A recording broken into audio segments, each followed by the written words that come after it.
नमस्कार बच्चों, मैं नीता शर्मा आज आपको हिंदी प्रथम पाठ 5 बच्चों की कचहरी कक्षा 5वीं में आज मैं अध्ययन करवा रही हूँ। तो इसकी जो बुक की एक्सरसाइज वगैरह है वो आज हम इसमें अध्ययन करेंगे। चैप्टर हमने कल अपना रीड कर लिया था अपनी पिछली क्लास में। चैप्टर सभी को अच्छे से समझ में आ गया होगा। तो जैसे ही हम प्रश्नोत्तरों का अध्ययन करेंगे ये हमारा एकदम क्लियर हो जाएगा कक्षा टेस्ट के लिए। तो देखिए पाठ 5 बच्चों की कचहरी। सबसे पहले देखिए श्रुतलेख। श्रुतलेख क्या होते हैं, यानी सुनकर जो लिखा जाता है उसको बोलते हैं श्रुतलेख। सबसे पहला देखिए अधिकारों। नंबर 2 इकट्ठे। नंबर 3 मुकदमा।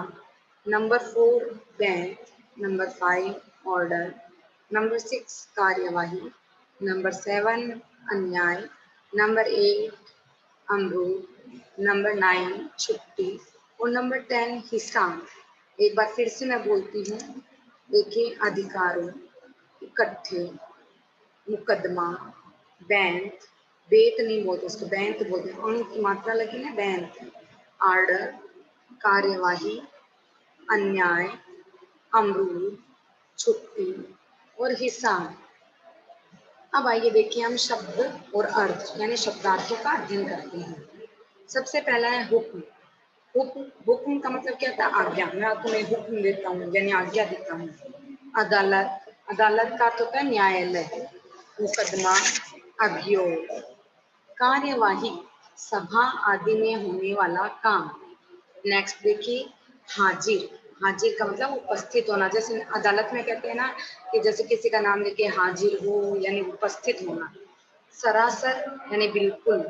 नाइंसाफी, अन्याय। फिजूल का अर्थ होता है बेकार। राय, मत, मेरी तो यही राय है यानी मेरा तो यही मत है। आजीवन, जीवन भर। बाघ निकाला, ये देखो बीच में ये जो डैश दे रखे इसको हटा के हम बोलेंगे बाघ से निकाल देना। आइंदा, आगे से, कहते ना आइंदा से ये काम मत करना यानी आगे से। अब कुछ शब्द हमें दिए गए हैं, इससे हमें वाक्य बनाना है। ये सबसे इम्पोर्टेंट चीज होती है वाक्य बनाना। अगर आपको वाक्य बनाना आ जाता है तो आप प्रश्नों के उत्तर अपने हिसाब से अपने मन से बनाकर भी लिख सकते हैं। तो प्रश्नोत्तर लिखने के लिए सबसे पहले हमें वाक्य बनाना अत्यंत आवश्यक होता है। तो देखिए वाक्य बनाओ। फिजूल, हमें फिजूल खर्चा नहीं करना चाहिए या हमें फिजूल में समय बर्बाद नहीं करना चाहिए ना। आजीवन, माली को आजीवन बगीचे से निकालना मिल रहा था। आजीवन यानी जीवन भर। या रमेश को चोरी करने के इल्जाम में आजीवन देश निकाला या आजीवन गांव से निकाला मिल रहा था। अदालत, जज के द्वारा लोगों को अदालत में न्याय दिया जाता है। फैसला, रामू दादा का फैसला सुनकर सभी मुस्कुराते हैं। अब फै के नीचे देखो एक बिंदी दिखाई दे रही है आपको, इसको बोलते हैं नुक्ता। जहां पर जय और फै के नीचे बिंदी होती है इसका मतलब वो क्या होता है? नुक्ता। और नुक्ता किस भाषा से लिया गया? अरबी और फारसी भाषा से लिया गया है। नेक्स्ट देखिए सही शब्द से खाली जगह भरिए। पहला है रामू ने सभी बच्चों से कहा कि अपने अधिकारों के लिए हम लोग इकट्ठे होकर ही आगे बढ़ सकते हैं। तो रामू ने सभी बच्चों से किस चीज के लिए इकट्ठा होने के लिए कहा था? अपने अधिकारों के लिए। नेक्स्ट देखिए माली पर मुकदमा चलाने के लिए टिल्लू ने किसे जज बनाने की बात कही थी? प्रभु भैया को, क्योंकि टिल्लू ने कहा था ना कि प्रभु भैया को जज बनाना सही रहेगा। उन्होंने एक बच्चे का नाम लिया था ना कि उसको उठा के पटक दिया था। तो इनमें काफी दम है और इन्हीं को ही जज बनाना चाहिए। ओपी ने टिल्लो को समझाया कि जज फांसी नहीं देता बल्कि क्या सुनाता है? हुक्म सुनाता है। नेक्स्ट देखिए टिल्लो ने गुड़िया के बालों पर लगाने के लिए गुलाब का एक फूल तोड़ा था। तो टिल्लो ने किसके बालों में लगाने के लिए फूल तोड़ा था? गुड़िया के बालों में लगाने के लिए फूल तोड़ा था। माली ने अपने बचाव में बताया, माली ने अपने बचाव में क्या बताया कि बड़े सरकार रोजाना फूल गिनते हैं और फूलों का क्या मांगते हैं? हिसाब मांगते हैं। नेक्स्ट देखिए आप सही वाक्य क्या है? सही तथा गलत वाक्य के आगे गलत का चिन्ह लगाएं। अगर हमने चैप्टर अच्छे से पढ़ा है और समझा है तो इस तरीके के जो बुक एक्सरसाइज है वो हम अपने आप भी कर सकते हैं। देखिए, माली पर मुकदमा चलाने का सुझाव राजू ने दिया, गलत। किसने दिया था? रामू ने। नेक्स्ट देखिए, चंपी ने स्कूल से लौटते समय भूख लगने पर बाग से एक अमरूद तोड़ा था, सही। नेक्स्ट देखिए, पिल्लो ने अपने बालों पर लगाने के लिए बाग से गुलाब का एक फूल तोड़ा था, नहीं, क्योंकि वो उसने किसके बालों में लगाने के लिए तोड़ा था? गुड़िया के बालों पे लगाने के लिए। जज बने रामू ने जूरी के आजीवन बाग निकाले के फैसले को सही मानते हुए इसे बरकरार रखा, नहीं, क्योंकि आजीवन वाला फैसला उन्होंने बदल दिया था रामू ने। रामू ने बच्चों को माली दादा, पेड़ पौधों और फल फूलों का ध्यान रखने की हिदायत भी दी थी, सही, हिदायत उन्होंने दी थी। किसने किससे और क्यों कहा? देखिए, वाक्य हमारे सामने, भाई हल्ला गुल्ला बंद करो, जिस कार्य के लिए या जिस काम के लिए इकट्ठा हुए हो उस पर बात करो। ये बात किसने कही थी? ये बात गोपी ने कही थी। किससे कही थी? सभी बच्चों से कही थी। और किस वजह से कही थी? ताकि वह सब अपने अधिकारों की रक्षा कर पाए और माली पर मुकदमा चला सके। नेक्स्ट देखिए, ना ही छूटे सरकार, बिटिया कली कली तोड़ के फेंकती रही तो हमने मना के दिया। माली ने कही थी ये बात, किससे कही थी? जज से कही थी। और किस लिए कही थी? क्योंकि बच्ची छोटी छोटी कलियां तोड़कर फेंक रही थी, जैसे क्या है, पौधे हैं वो खराब हो रहे थे। नेक्स्ट देखिए, हम सबको भी माली दादा, पेड़ पौधों और फल फूलों का ध्यान रखना होगा। ये बात किसने कही थी? ये बात रामू ने कही थी। किससे कही थी? सब बच्चों से कही थी, ताकि वह सबको समझा पाए कि माली दादा के फल फूल पेड़ पौधों का ध्यान रखने पर हमें ही फायदा होगा। आगे देखिए, निम्नलिखित प्रश्नों के उत्तर एक शब्द या वाक्य में दीजिए। बच्चे माली पर मुकदमा क्यों चलाना चाहते थे? अब इसका रीजन तो आपको भी पता है ना, कि वो चैप्टर हमने बहुत अच्छे से पढ़ लिया था। माली बच्चों की शिकायत बाबूजी से करने की कहता था, जिससे सभी बच्चे उससे बहुत नाराज थे और उस पर मुकदमा चलाना चाहते थे। पिल्लो ने माली पर क्यों आरोप लगाया? पिल्लो ने माली पर एक गुलाब का फूल तोड़े जाने पर डांटने का आरोप लगाया। पिल्लो ने क्या किया था? उसने अपनी गुड़िया के लिए एक गुलाब का फूल है वो तोड़ लिया था, जिस पर माली ने उसे डांटा था और बाबूजी से शिकायत करने के लिए भी कहा था। तो पिल्लो ने माली पर क्या आरोप लगाया? तो एक गुलाब का फूल तोड़े जाने पर डांटने का आरोप लगाया। नेक्स्ट देखिए, पिल्लो द्वारा अपने ऊपर लगाए गए आरोप पर माली ने क्या जवाब दिया? पिल्लो के द्वारा लगाए गए आरोप का माली ने जवाब दिया कि बिटिया फूलों की कलियां तोड़ तोड़ के फेंक रही थी। मैंने केवल उसने क्या किया? मैंने केवल उनको मना किया था। वो अपनी सफाई में कहता है, माली जब उस पर आरोप लग जाता है ना, तो वो अपनी सफाई में क्या कहता है कि बिटिया है वो फूलों की कलियां है वो तोड़ के फेंक रही थी। तोड़ के फेंकने से क्या होता है? फिर फूल नहीं उग पाएंगे, फूल कम हो जाएंगे। तो कह रहा था कि टिल्लो है वो फूल की कलियां है वो तोड़ तोड़ के फेंक रही थी, मैंने केवल उसे मना किया था, मैंने उसको डांटा नहीं था। मालिक के अनुसार बड़े सरकार क्या किया करते थे? मालिक के अनुसार बड़े साहब रोज फूल गिनते हैं और एक भी कम होने पर उसका क्या मांगते हैं? हिसाब मांगते हैं। गोपी गोविंद माली से क्यों नाराज था? देखिए, गोपी को माली ने बाबूजी से डांट खिलवाई थी, इसलिए वह नाराज था। नेक्स्ट देखिए, निम्नलिखित प्रश्नों के उत्तर 2-3 वाक्यों में दीजिए। माली ने चंपी के कान खिंचवाने की बात क्यों कही थी? माली ने चंपी के कान खिंचवाने की बात इसलिए कही थी क्योंकि एक बार स्कूल से लौटते समय चंपी को जोर से भूख लगी थी और उसने क्या तोड़ लिया था? अमरूद तोड़ लिया था। तो चंपी के कान खिंचवाने की बात उसने क्यों कही थी? क्योंकि एक बार स्कूल से लौटते समय चंपी को भूख लगी और उसने एक अमरूद तोड़कर खा लिया।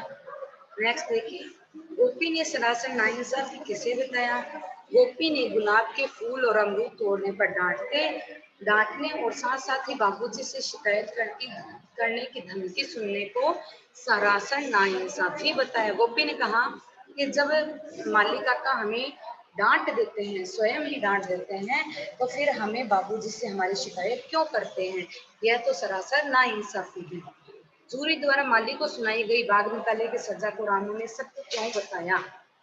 जूरी द्वारा माली को सुनाई गई बाघ निकाले की सजा को रामू ने सत्य इसलिए बताया क्योंकि एक माली है वो बाघ के बिना नहीं रह सकता। माली की दिन की शुरुआत है वो बाघ से ही होती है।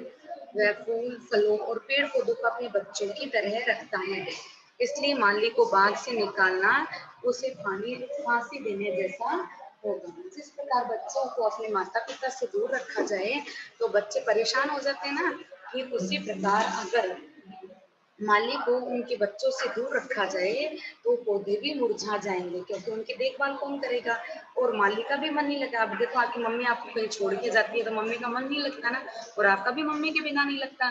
ठीक वही हालत होती है बगीचे की। ठीक है, आगे देखिए, हम देखते हैं। जज बने रामू ने ऐसा क्या फैसला सुनाया कि जिसे सुनकर माली दादा भी अंत में मुस्काने लगे। जज बने रामू ने इस हफ्ते 50 किलो लिखा हुआ है बेटा, 50 पहले अमरूद है, किलो नहीं है, ठीक है। 50 अमरूद देने और इतवार को जूरी द्वारा बाग निकालने की सजा बरकरार रखने और माली दादा को पेड़ पौधों तथा फल फूलों का ध्यान रखने की सजा सुनाई, जिसे सुनकर माली अंत में मुस्काने लगा। नेक्स्ट देखिए, इस नाटक में बच्चों को किन बातों का ध्यान रखने की सलाह दी गई है?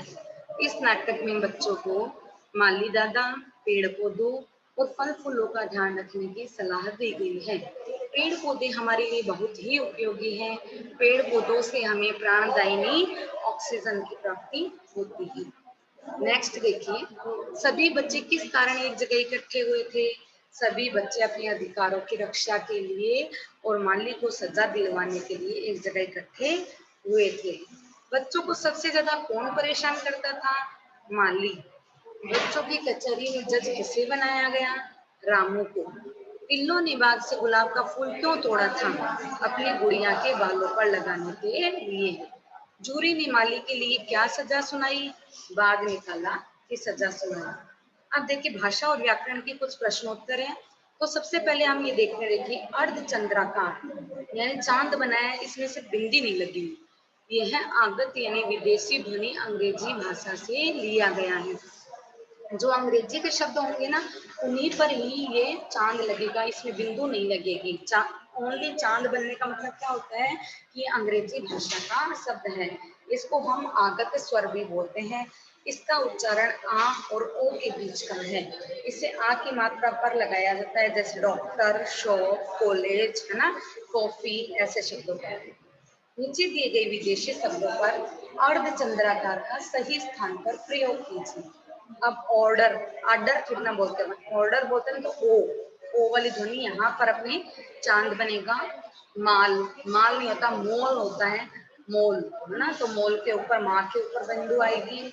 कॉलेज तो को के ऊपर बिंदु आएगी, का के मतलब कॉलेज, तो का के ऊपर ये आएगी बिंदु। चंद बिंदु नहीं, सॉरी, वो चांद बनेगा। फुटबॉल तो बॉल के ऊपर आपके क्या बनेगा? चांद बनेगा। वॉलीबॉल तो वही आपके बॉल के ऊपर चांद बनेगा। शॉल, शॉल में भी शाह के ऊपर चांद बनेगा। डॉल, डॉल में भी डा के ऊपर चांद बनेगा। कॉलर में भी का के ऊपर चांद बनेगा। अब देखिए, जय एवं फै नुक्ता लगे ये वर्ण उर्दू भाषा के हैं। जय और फै में जहां पर भी नुक्ता बनता है, जैसे देखिए फ के नीचे नुक्ता बना है तो फुट है, वो किस भाषा का वर्ण हुआ? अपने उर्दू भाषा का वर्ण हुआ। जय के उच्चारण में हवा दांतों से हल्का सा ऊपर स्पर्श करती है तथा फै के उच्चारण में होंठ आपस में एक दूसरे को स्पर्श किए बिना अलग हो जाते हैं और हवा दांतों से टकराते हुए बाहर निकलती है। ये सिर्फ आपके नॉलेज के लिए, अभी आपकी कोई भी काम का नहीं है। जब आप बड़ी क्लासों में जाओगे ना, तब इस चीज को आप समझोगे। बस इतना ध्यान रखो, जय और फै जहाँ नीचे ये बिंदी होगी ना, इसको बोलते हैं नुक्ता, और ये उर्दू भाषा के शब्द होते हैं। देखिए, दिए गए शब्दों पर सही नुक्ते का प्रयोग कीजिए। देखिए, आवाज तो जय, जय के नीचे नुक्ता लगाना है। फर्ज में फ के नीचे, क्योंकि जय और फै दो के नीचे लगाएंगे। नाराज में ज के नीचे। कमजोर में भी ज के नीचे, फर्क में फ के नीचे, सज्जा में जा के नीचे, फोरन में फिर हम फ के नीचे लगाते हैं, तेज में हम फिर जय के नीचे लगाते हैं, फैसला में फ के नीचे हम नुक्ता लगाते हैं, माप में हम फ के नीचे नुक्ता लगाते हैं, हरगिज में जय के नीचे नुक्ता लगता है, फालतू में फ के नीचे नुक्ता लगेगा, मजबूत में जय के नीचे नुक्ते का प्रयोग होगा और नजदीक में फिर जय के नीचे होगा। अब देखिए हमारी अगली जो है एक्सरसाइज वो है अकर्मक और सकर्मक क्रिया। अब देखिए इससे आपका क्रिया का रिवीजन भी हो जाएगा। जिस वाक्य क्रिया से क्या या किसको से प्रश्न करने पर कुछ उत्तर प्राप्त होता है तो वह क्रिया क्या होगी, सकर्मक क्रिया होगी। ये चीज मैंने आपको बताई थी ना, जब कभी अपन प्रश्न पूछते हैं क्या और किसको और हमें आंसर मिल जाता है तो वो क्या होती है, सकर्मक क्रिया होती है। और जहां पर हम प्रश्न पूछते हैं और हमें कोई उत्तर नहीं मिलता तो वो कौन सी क्रिया होती है, अकर्मक क्रिया होती है। अब जैसे हमें उदाहरण दिया हुआ है कि रवि ने पुरस्कार जीता, तो हम प्रश्न पूछ सकते हैं कि रवि ने क्या जीता, हमें उत्तर मिलेगा पुरस्कार जीता, है ना। तो हमें उत्तर मिल रहा है, इस वजह से क्या होगी, सकर्मक क्रिया होगी। बच्चे बारिश में नहा रहे हैं, अब ये चीज का उत्तर हम नहीं दे सकते कि क्या नहा रहे हैं, बच्चे भी नहाते हैं, बूढ़े भी नहाते हैं, बड़े भी नहाते हैं, कोई उत्तर नहीं दे पा रहे हम। बच्चे कहाँ किस में नहा रहे हैं, तो टब में भी हो सकता है, बाल्टी में भी होता है ना। तो बारिश का अपने को पूरा पक्का नहीं पता। तो जहां पर ये देखो कार्य करने का फल सिर्फ कर्ता के ऊपर ही पड़ता है, यानी नहाने का कार्य किसके ऊपर ही पड़ रहा है, बच्चे के ऊपर ही पड़ रहा है। तो वहां पर क्या होगा, अकर्मक क्रिया होगी। देखिए नीचे दिए गए वाक्य में क्रिया को भी पहचानना है और सकर्मक और अकर्मक भी बताना है।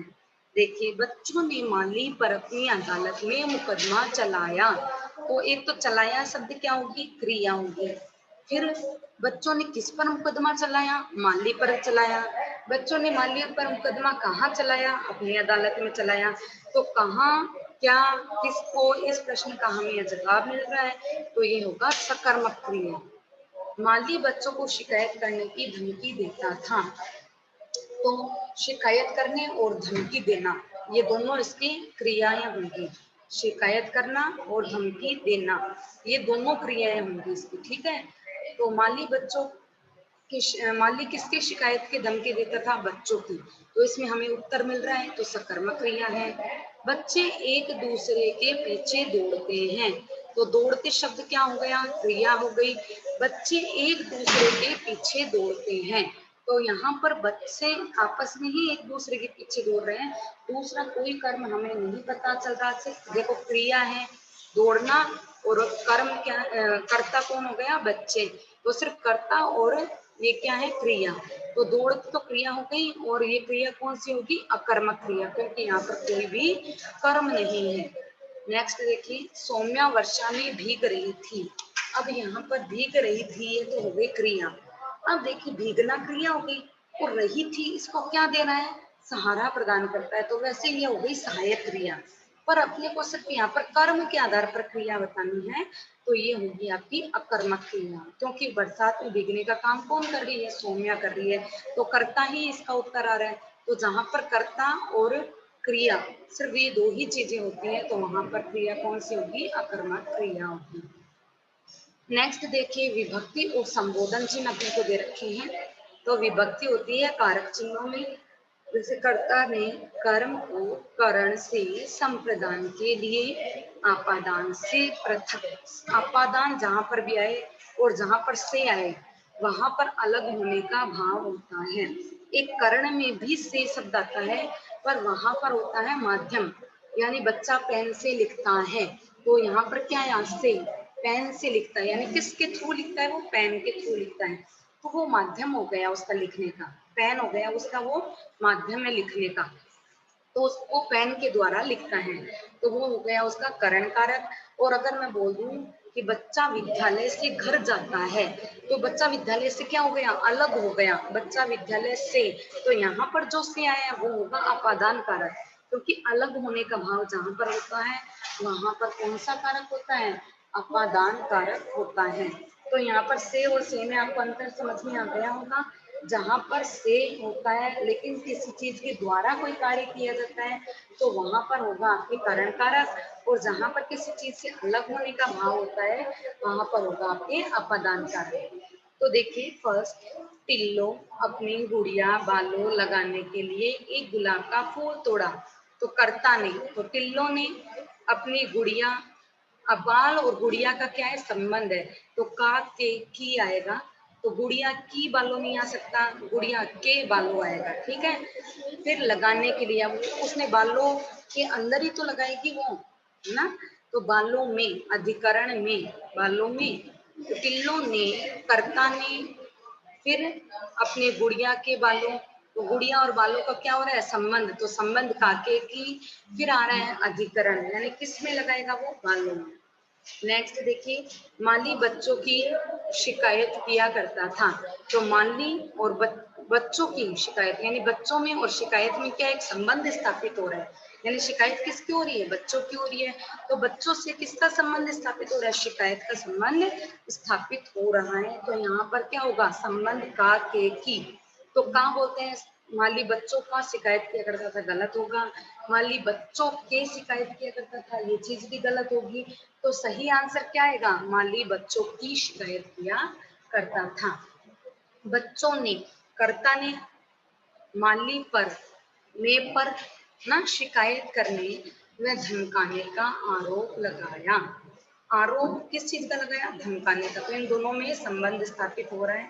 नेक्स्ट देखिए, मालिक को जूरी ने, कर्म को जूरी ने आजीवन बाग निकाले की सजा सुनाई।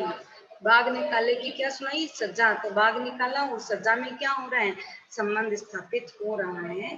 तो यहाँ पर हम लगाएंगे की, ठीक है। किंतु जज बने रामू ने इस सजा को उचित नहीं माना।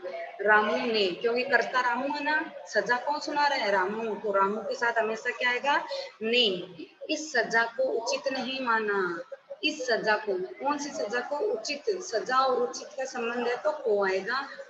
तो इस प्रकार हमने देखो बेटा व्याकरण के सारे चीज समझ ली, हमने क्रिया भी समझ ली, हमने कारक भी समझ लिया, साथ में हमने नुक्ते का प्रयोग भी सीख लिया, प्रश्नोत्तर और शब्दार्थ का भी अध्ययन कर लिया।